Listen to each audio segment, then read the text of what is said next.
السلام عليكم ورحمة الله.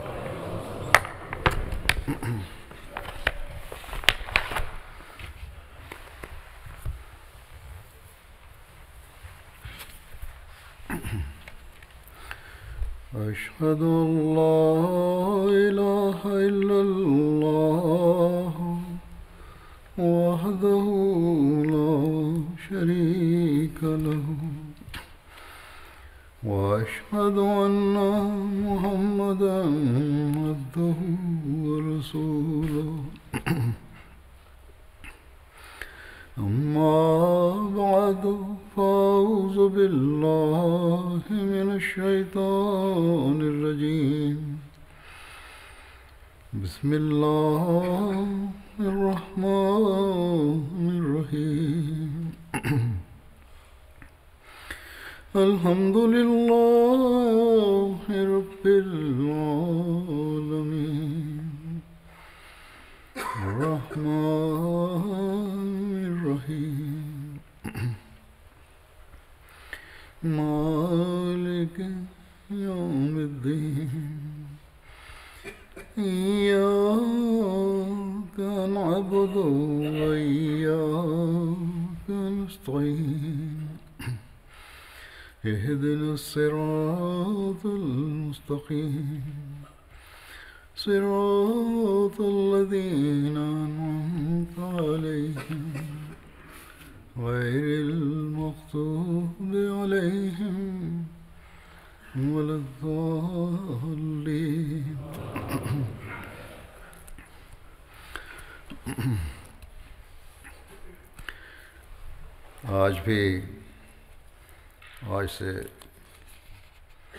À partir d'aujourd'hui, j'évoquerai de nouveau les compagnons de Badr.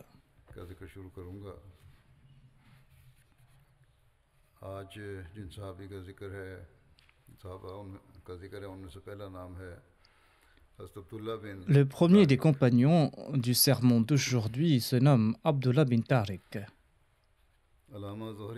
Selon Allama Zuhri, Abdullah bin Tariq Zafri avait participé à la bataille de Badr. Selon Urwa, il se nommait Abdullah bin Tariq Baloui et il était un des alliés des Ansar. Selon d'autres, Abdullah bin Tariq Baloui était l'allié de la tribu Banu Zafar des Ansar. Selon Ibn Isham, Abdullah bin Tariq appartenait à la tribu Bali et il était l'allié de la tribu Abd bin Rija. Mu'tib bin Ubayd était le demi-frère d'Abdullah bin Tariq. Ils avaient tous les deux la même mère.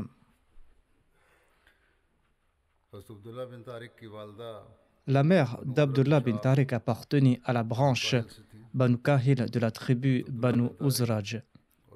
Abdullah bin Tariq et Mu'tib bin Ubayd avaient participé aux batailles de Badr et d'Uhud. Et les deux frères sont tombés en martyrs à Raji.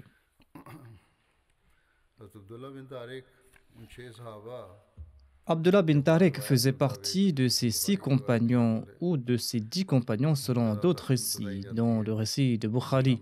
Il faisait donc partie de ces compagnons que le saint prophète Mohammed lui avait envoyé à la fin de la 3e année de l'Hégire vers les tribus Udail et Qara pour leur enseigner la religion, le Saint-Coran, ainsi que la charia de l'islam. Quand ces gens-là sont arrivés à Raji qui était le nom d'une source appartenant à la tribu Udail est située dans un coin du Hejaz, eh bien, les membres de la tribu Udail ont trompé ses compagnons et les ont encerclés.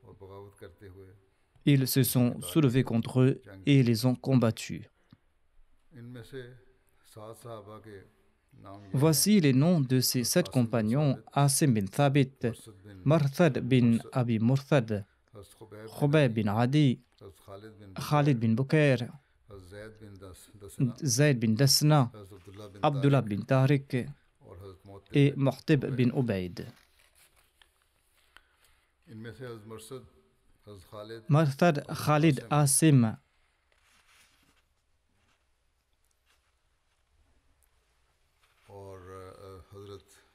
et Morté bin Ubayd sont tombés à martyr. Khubayb et Abdullah bin Tariq et Zayd ont déposé leurs armes et ils ont été emprisonnés par les mécréants et ils ont été transportés à la Mecque. Quand ils sont arrivés à Zahran, qui est une vallée située à 5000 de la Mecque, là-bas, Abdullah bin Tariq a pu se libérer de ses liens et il a pris son épée dans la main. Les polythéistes se sont écartés de lui et ils lui ont envoyé des pierres. Et cela a causé son martyre. Sa tombe se trouve à Zahran. L'incident de Raji a eu lieu 36 mois après l'hégire, au cours du mois de Safar. Hassan a évoqué ses compagnons dans les vers de son poème. Il a déclaré que le fils de Dasna et le fils de Tariq en faisaient partie. Ils ont connu la mort là où elle leur était destinée. Le premier couplet de ce poème se lit ainsi: Dieu leur a accordé sa miséricorde, ceux qui sont tombés à martyr le jour de Raji. Ils ont été honorés et récompensés. Il a déclaré dans ses vers: les fils de Dasna et de Tariq en faisaient partie, ils ont connu la mort là où elle leur était destinée. Il a déclaré dans le premier couplet: Dieu leur a accordé sa miséricorde, ceux qui sont tombés à martyr le jour de Raji. Ils ont été honorés et ils ont été récompensés. J'avais évoqué l'incident de Raji en mentionnant d'autres compagnons du saint prophète Mohammed paix soit sur lui. Je viens de mentionner quelques détails à l'instant. Je présente ici-bas le résumé des explications de Hazrat Mirza Bashir Ahmad Sahib à ce propos. Il relate que le saint prophète Mohammed paix soit sur lui recevait de toutes parts des nouvelles terrifiantes, des attaques et des complots des kuffars.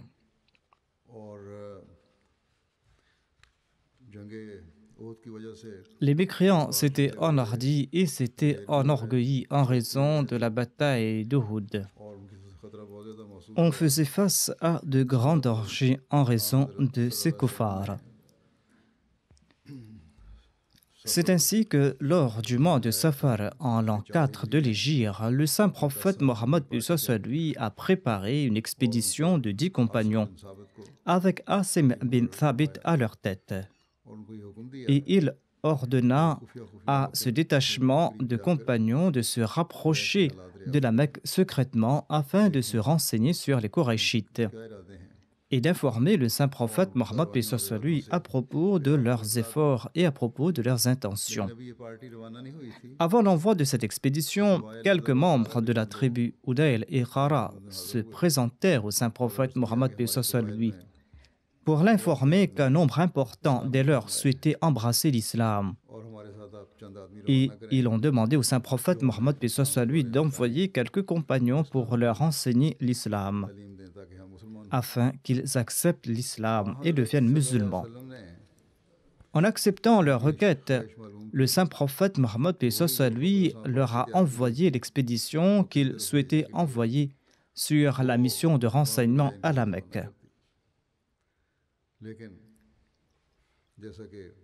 Mais tout comme cela a été prouvé par la suite, ces gens mentaient. Les membres de cette tribu étaient venus à Médine sur l'incitation de la tribu des Banu Lihyan, qui souhaitaient se venger de la mort de leur chef Sufyan bin Khalid. Ils comptaient faire sortir des musulmans de Médine afin de les attaquer. La tribu des Banu Lihyan avait offert en cadeau de nombreux chameaux aux gens d'Udayl et de Khara.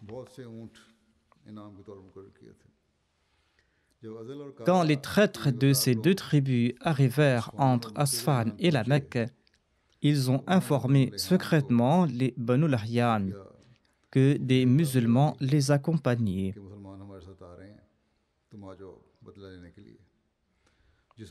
Ainsi, 200 jeunes, dont 100 archers, sortirent pour poursuivre les musulmans et ils ont confronté les musulmans à Raji.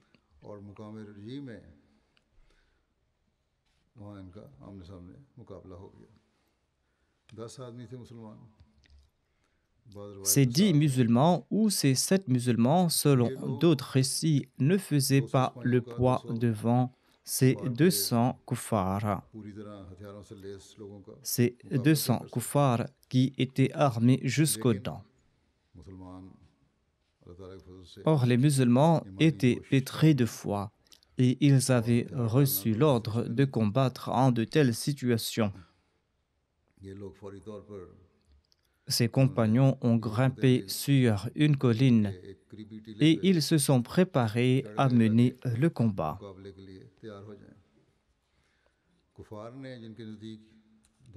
Les kuffars, qui n'avaient aucun scrupule à tromper les autres, ont dit aux musulmans qu'ils pouvaient descendre et qu'ils n'allaient pas les tuer.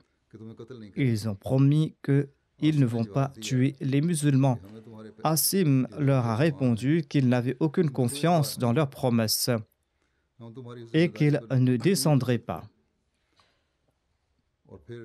Ensuite, se tournant vers le ciel, Asim a prié en ces termes: Ô Seigneur, tu vois notre condition. Informe donc ton prophète à propos de notre situation. Asim et ses compagnons ont mené le combat et 7 de ses compagnons sont tombés à martyrs. Il ne restait que Khubayb bin Adi, que Zayd bin Dasna et Abdullah bin Tariq. L'intention des kuffars était de les attraper vivants et ils ont invité les 3 musulmans à descendre, leur promettant la vie sauve. Les musulmans, trop confiants, sont tombés dans leur piège. Et une fois qu'ils sont descendus, les mécréants les ont ligotés avec les cordes de leurs arcs.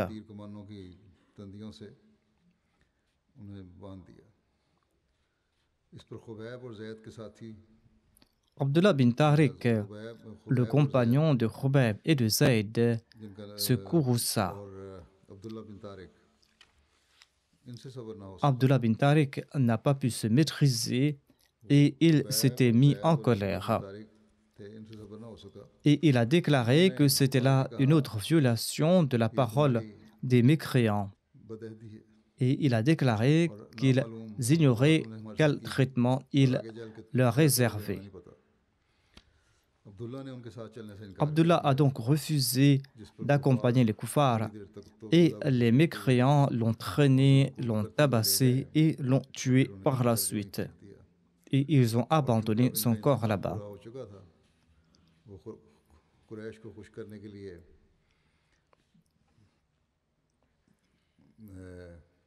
Abdullah bin Tariq a été traîné là-bas. Selon un autre récit, il avait pu se libérer et il s'était apprêté à combattre quand il a été tué à coups de pierre.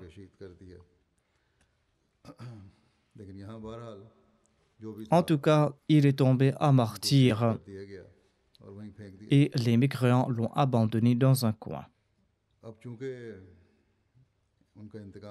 Étant donné que les mécréants avaient assouvi leur vengeance afin de faire plaisir aux Qurayshites et par avidité, ils se sont rendus à la Mecque pour vendre Khubayb et Zayd. Les fils de Haritha bin Nawfal ont acheté Khubayb, car Khubayb avait tué leur père lors de la bataille de Badr. Safwan bin Umayya, quant à lui, acheta Zayd.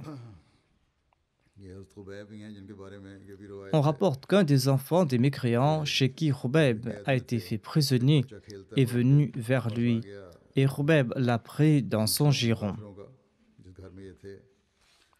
La mère de l'enfant était très troublée car Khubayb tenait dans la main un rasoir. Khubayb lui a demandé de ne pas s'inquiéter, disant qu'il ne touchera pas à l'enfant. Abdullah bin Tariq est décédé à Raji. Il avait refusé de suivre les mécréants et il s'était battu là-bas.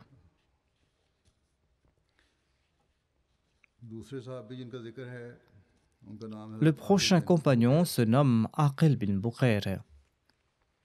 Il appartenait à la tribu Banu Sa'ad bin Layth. Son nom d'origine était Rafil, mais après avoir embrassé l'islam, le saint prophète Mohammed lui le nomma Aqil. Selon les recueils d'histoire, son père se nommait Bukhair ou Abu Bukhair selon d'autres ouvrages. À l'époque de l'ignorance, Bukhair était l'allié de Nawfal bin Abdel Uzza, l'aïeul d'Amr. Bukhair et tous ses fils étaient les alliés des Banu Nawfal. Aqil, Amir, Iyas et Khalid étaient les 4 fils de Bukhair. Ensemble, ils étaient les premiers à embrasser l'islam à la Dar-e-Arqam. Ils étaient les tout premiers à embrasser l'islam là-bas. Aqil, Khalid, Amir et Iyas avaient quitté la Mecque pour se rendre à Médine et ils avaient réuni tous les membres de leur famille, comprenant les femmes et les enfants, et ils sont tous partis à Médine. Aucun membre de leur famille n'était resté en arrière à la Mecque et les portes de leur maison ont été scellées. Tous les membres de cette famille ont logé chez Rifa bin Abdel Mundhir à Médine. Le saint prophète Mohammed lui a établi un lien de fraternité entre Aqil et Mubashir bin Abdel Mundhir. Il a établi ce lien de fraternité entre les deux et tous deux sont tombés à martyrs lors de la bataille de Badr. Selon un autre récit, le saint prophète Mohammed lui avait établi ce lien de fraternité entre Aqil et Mujazzar bin Ziyad. Aqil est tombé à martyr à l'âge de 34 ans lors de la bataille de Badr. Il a été tué par Malik bin Zuhair Jushmi. Selon Ibn Ishaq, Iyas, Aqil, Khalid et Amir étaient les seuls 4 frères qui avaient combattu ensemble à Badr.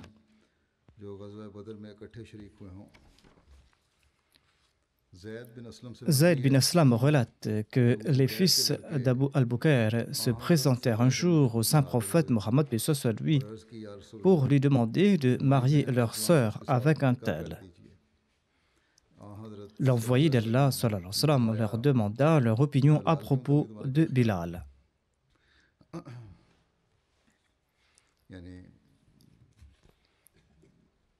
Un des 4 frères, ou tous les 4, avaient demandé conseil au saint prophète Mohammed lui à propos du mariage de leur sœur.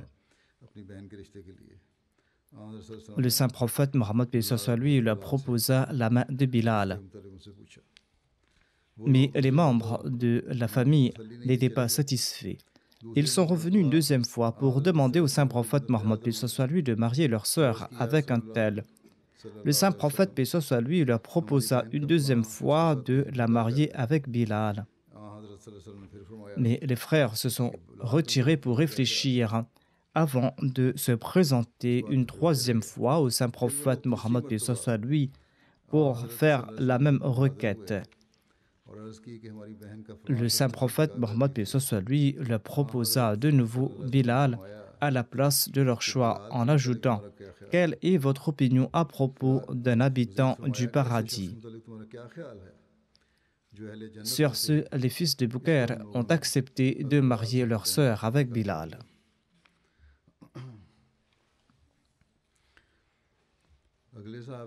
Le prochain compagnon se nomme Zayd bin Harith.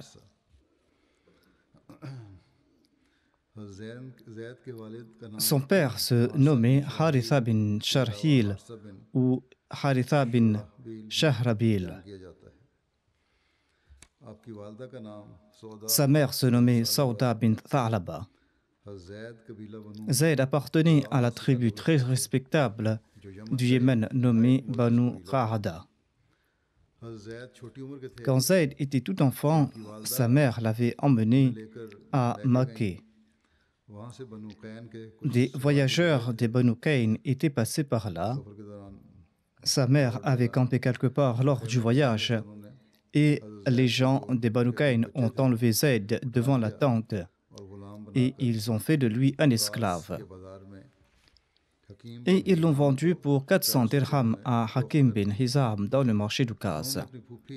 Hakim bin Hizam a ensuite présenté Zayd à Khadija bint Khuwaylid, qui était sa tante paternelle. Par la suite, Khadija a confié Zayd ainsi que tous ses esclaves au saint prophète Mohammed sallallahu alayhi wa sallam.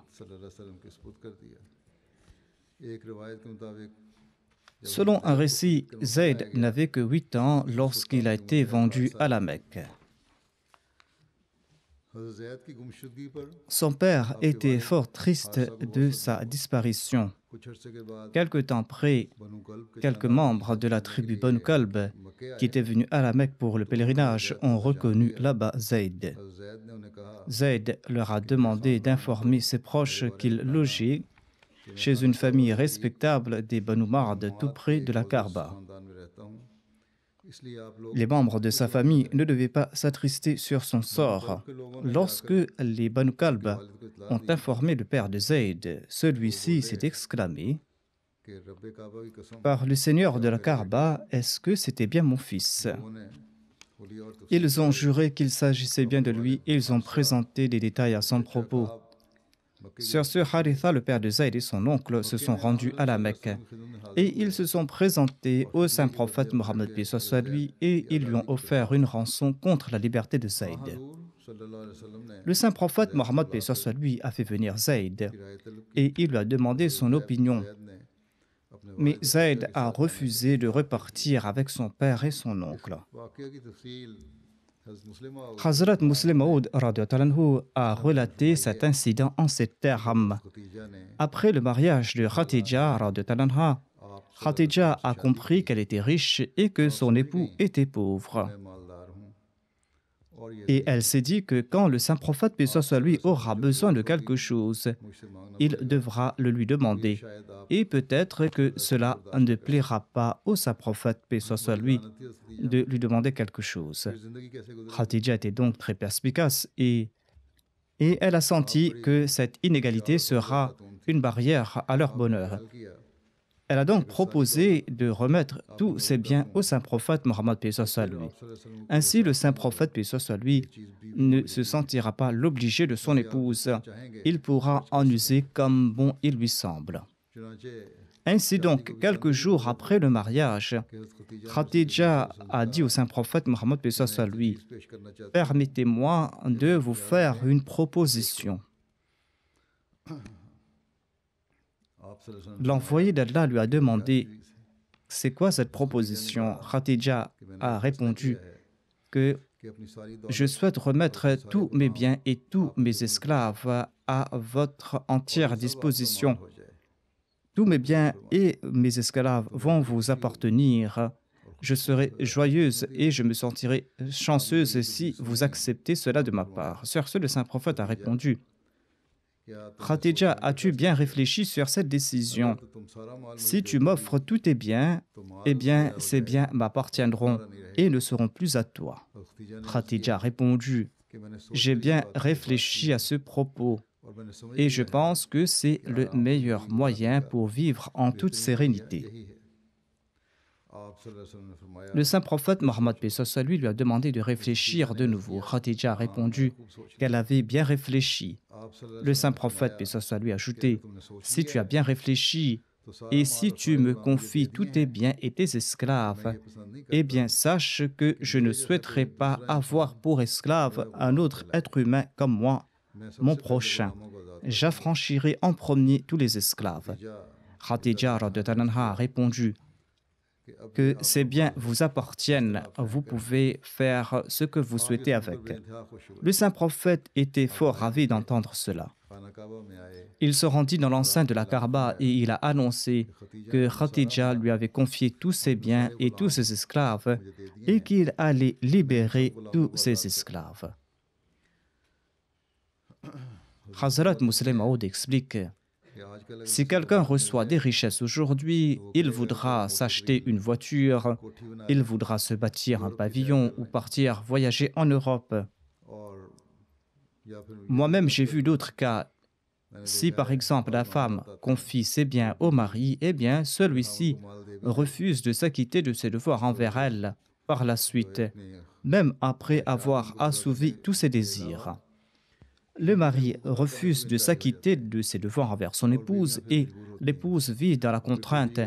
Et après avoir eu les biens de sa femme, le mari tente d'asservir sa femme et d'en faire son esclave. Or, voyez le statut du saint prophète, paix soit lui. Il a tout dépensé pour la cause de la foi, pour la cause de Dieu. Et il a mis fin à l'esclavage.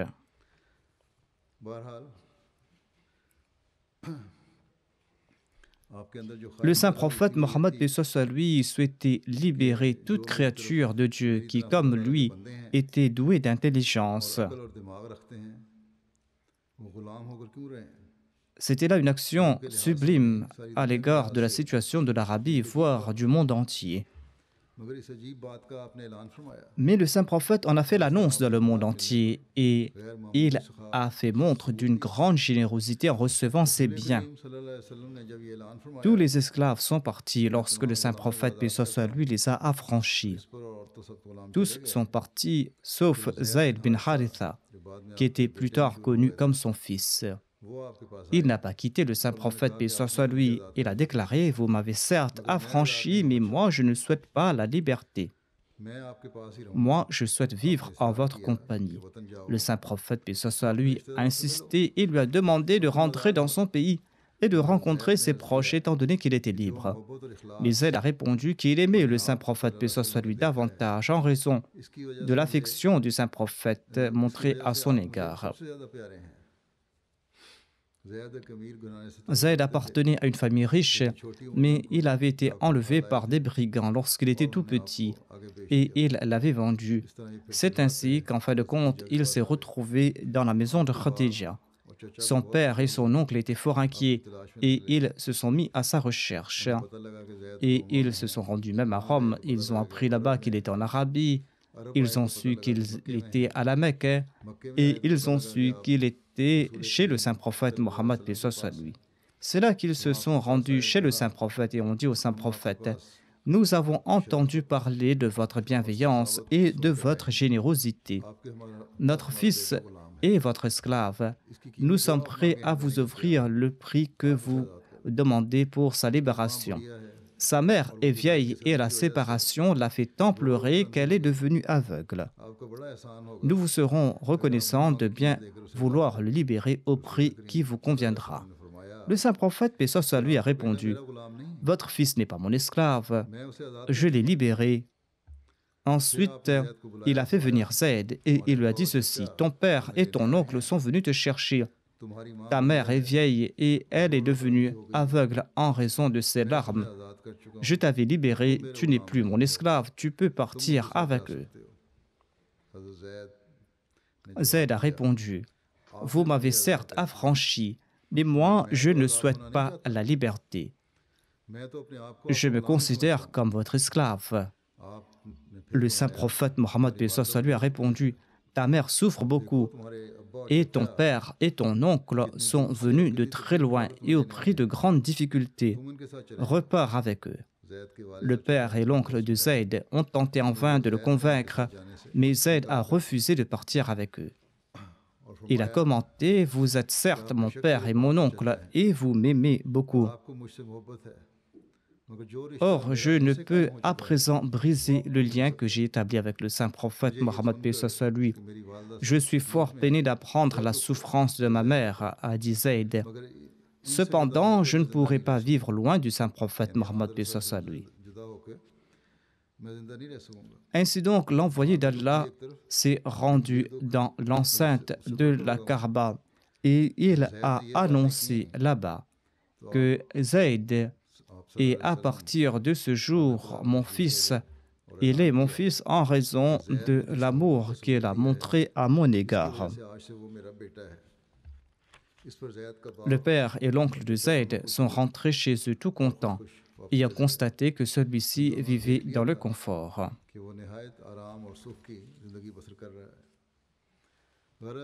Ainsi donc, quand Zayd a fait montre de sa fidélité envers le saint prophète Mohammed paix soit lui, le saint prophète paix soit lui a prouvé sa grande affection à son égard.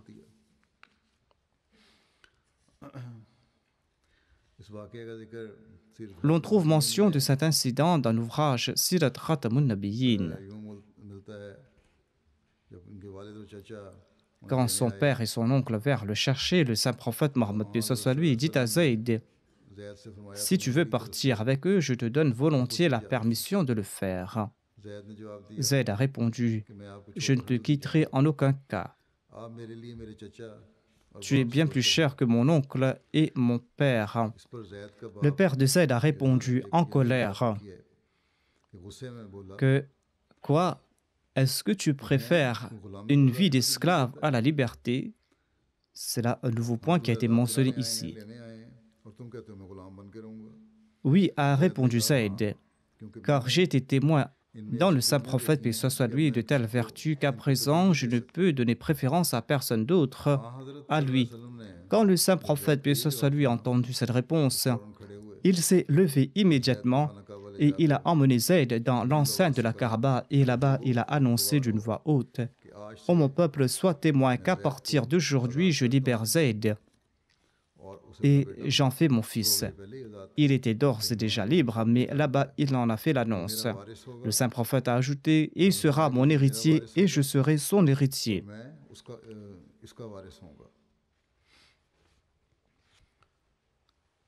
Ainsi, depuis lors, Zayd bin Harith était connu sous le nom de Zayd bin Mohammed. Cependant, après l'hégire, Dieu a révélé un commandement selon lequel il est illégal de prendre un enfant adopté comme fils réel. Sur ce, Zayd a de nouveau reçu son nom d'origine Zayd bin Harith.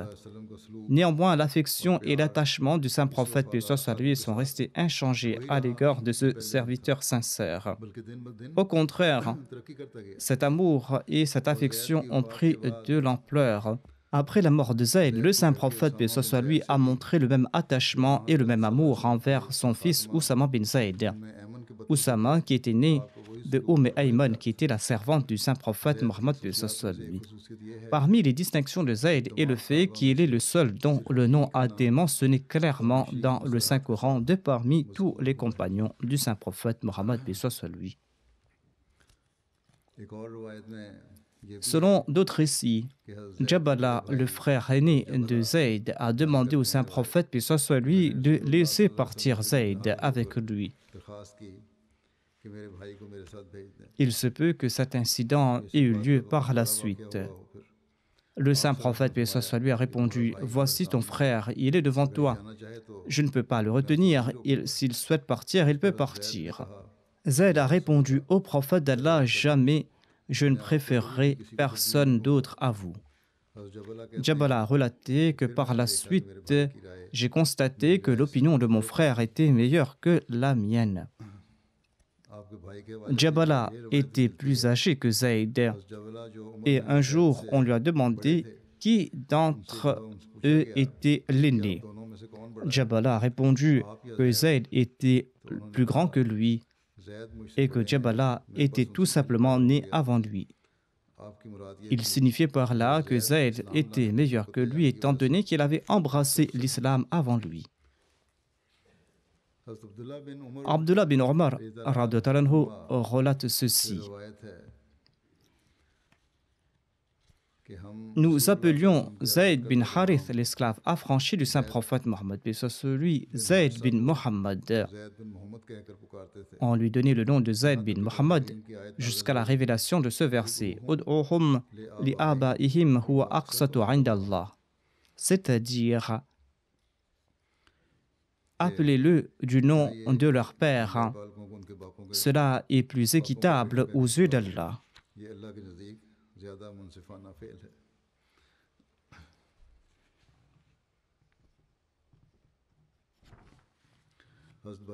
Bara relate que le saint prophète Mohammed lui a dit ceci à Zayd: tu es notre frère et notre ami. Selon un autre récit, le saint prophète Mohammed lui a déclaré: ô Zayd, tu es mon ami, tu es mien, tu viens de moi et tu m'es le plus cher d'entre tous.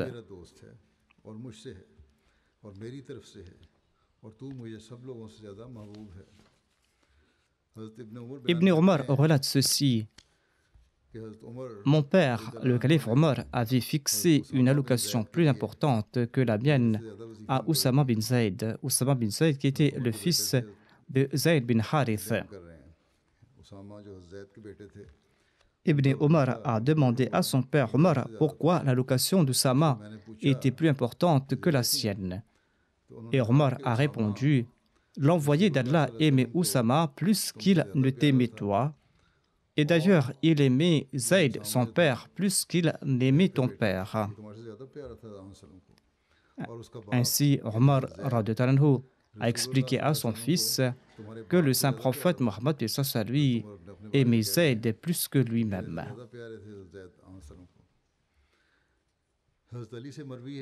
Ali relate que Zayd, l'esclave affranchi du saint prophète lui, était le premier des hommes à croire en lui. Et il était le premier à accomplir la salat. Hazrat Muslim Maud explique ceci: Allah avait accordé au saint prophète Mohammed lui des gens appartenant à toutes les couches de la société. Ousmane, Talha et Zubayr appartenaient à d'illustres familles de la Mecque. Si quelqu'un disait que des gens de la classe inférieure l'avaient accepté et pas de la haute société, eh bien, Ousmane, Talha et Zubayr étaient là pour répliquer à cette objection. Et si un autre disait que le saint prophète Mohammed lui avait réuni autour de lui quelques personnes riches et que les pauvres qui sont là en majorité dans le monde ne l'ont pas accepté, eh bien Zayd, Bilal ou les autres étaient là pour répondre à cette objection. Si un autre disait que le saint prophète avait réuni que des jeunes autour de lui, on pourrait répondre qu'Abu Bakr n'était pas parmi les jeunes, ou il n'était pas une personne sans expérience. Il avait certainement accepté le saint prophète Mohammed lui pour quelque raison. En somme, chacun des suivants du saint prophète lui était une preuve vivante pour contrer l'argument présenté par l'adversaire du saint prophète Mohammed lui. C'était là une grande faveur qu'elle avait accordée au saint prophète Mohammed sallallahu alayhi wa sallam. Allah en fait mention en ces termes dans ces deux versets où il est dit: وَوَضَعْنَا عَنْكَ وِزْرَكَ الَّذِي أَنْقَضَ ظَهْرَكَ. C'est-à-dire, ô Mohammed, le monde ne voit-il pas que nous t'avons accordé tous les moyens par lesquels les gens de ce monde accèdent à la victoire? Si le monde triomphe par la force de jeunes prêts à faire des sacrifices, eh bien, nous t'avons accordé des jeunes. Si le monde triomphe en raison de l'intelligence des sages expérimentés, eh bien, ils sont à tes côtés. C'est-à-dire qu'il y a autour de toi des personnes âgées. Si le monde triomphe à l'aide de la richesse et de l'influence de certaines familles, eh bien, nous t'en avons accordé. Et si le monde triomphe grâce au sacrifice et de la fidélité de la classe populaire, eh bien, nous t'avons accordé ces serviteurs qui courent derrière toi. Comment est-il possible que tu échoues et que les Makwa obtiennent la victoire? Ainsi, les versets signifient: nous avons nous-mêmes porté le fardeau qui courbait ton échine. Lorsque tu as lancé cette œuvre, tu t'es demandé comment tu allais accomplir cette mission. En une seule journée, Dieu t'a accordé 5 ministres. Il t'a accordé Abu Bakr afin de supporter le toit de l'islam. Il t'a accordé Khadija afin de supporter le toit de l'islam. il t'a accordé Ali afin de supporter le toit de l'islam, et il t'a accordé Zayd afin de soutenir le toit de l'islam, et il t'a accordé aussi Waraka bin Nawfal afin de soutenir le toit de l'islam. Ainsi, le fardeau que tu portais seul a été réparti entre eux. Hazrat Muslim Maud déclare: 4 personnes avaient côtoyé de très près le saint prophète Mohammed lui, et ils ont cru en lui. Il y avait Khadija, son épouse, Ali, qui était son cousin, Zayd, qui était l'esclave qu'il avait affranchi, et Abu Bakr, qui était son ami. Ils ont tous cru en lui car ils savaient pertinemment bien qu'il ne pouvait pas mentir. Ainsi, ces 4 personnes étaient proches du saint prophète Mohammed lui. Hazrat Mirza Bashir Ahmad Sahib décrit l'acceptation de l'islam par Zayd. Lorsque le saint prophète a lancé sa mission, eh bien la toute première personne à accepter l'islam était Khadija, qui n'a pas hésité un seul instant. Il y a eu des divergences au sujet de celui qui avait accepté l'islam par la suite, après Khadija, parmi les hommes. D'aucuns disent qu'il s'agissait d'Abu Bakr Abdullah bin Abi Quhafa. D'autres affirment qu'il s'agit d'Ali qui n'avait que 10 ans à l'époque. Certains disent qu'il s'agit de Zayd bin Harith, qui était l'esclave affranchi du saint prophète Mohammed lui. Mais selon nous, ce débat est inutile. Ali et Zayd bin Harith étaient les membres de la famille du saint prophète Mohammed lui. Ils étaient avec lui et ils étaient comme ses enfants. Le saint prophète lui n'avait qu'à s'exprimer et ils allaient croire en lui. Ainsi, on n'avait pas besoin d'obtenir une acceptation verbale de leur part. Ainsi, il est inutile de les mentionner ici. Parmi ceux qui restaient, il y avait Abu Bakr qui était sans nul doute le tout premier des croyants. C'est-à-dire, il était parmi les premiers des gens matures et doués de perspicacité à embrasser l'islam. Par la grâce d'Allah, même les enfants de cette époque étaient doués d'intelligence, mais ce fut Abu Bakr parmi les hommes âgés qui avaient accepté l'islam. Il était parmi ceux qui étaient doués d'intelligence et qui avaient accepté l'islam. Il y avait donc ces 4, 3 hommes et une femme, qui avaient cru dans le saint prophète, paix soit lui, et ils avaient un éminent statut. Zayd était aux côtés du saint prophète, paix soit lui, lors de son voyage à Taïf. Taïf est une ville qui se trouve à environ 58 km au sud-est de la Mecque. Il s'agit d'un endroit très verdoyant où des fruits de haute qualité sont produits et où résident les membres de la tribu Saqif. Après le décès d'Abu Talib, les membres de la tribu Qurayshite avaient repris leur persécution contre la personne du saint prophète Mohammed lui. Et le saint prophète est parti pour Taïf en compagnie de Zayd bin Haritha. Cet incident a eu lieu en l'an 10 de la Nabouwa, vers la fin du mois de Shawwal. Ils ont résidé à Taïf pendant 10 jours et le saint prophète a visité tous les chefs de Taïf, mais personne n'a accepté son invitation. Mais ils avaient peur que les jeunes et les gens ordinaires ne se laissent influencer et acceptent l'invitation vers l'islam. En raison de cette crainte, ils ont dit au saint prophète: « Ô Mohammed, quitte notre ville et va là où ton invitation sera acceptée. » Ensuite, ils ont monté des vagabonds contre le saint prophète, paix soit lui, qui lui ont jeté des pierres, au point où son sang coulait entre ses 2 pieds. Zayd bin Harith a tenté de prendre sur lui les pierres jetées sur le saint prophète Mohammed, paix soit lui, mais cela lui causa de multiples blessures.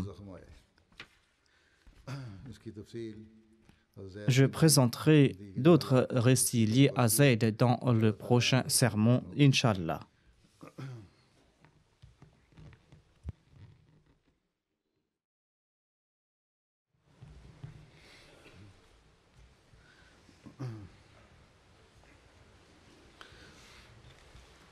Alhamdulillah, alhamdulillah, nahmaduhu wa nasta'inuhu wa nastaghfiruhu wa nu'minu bihi wa natawakkalu alayhi wa na'udhu billahi min shururi anfusina ومن سيئات أعمالنا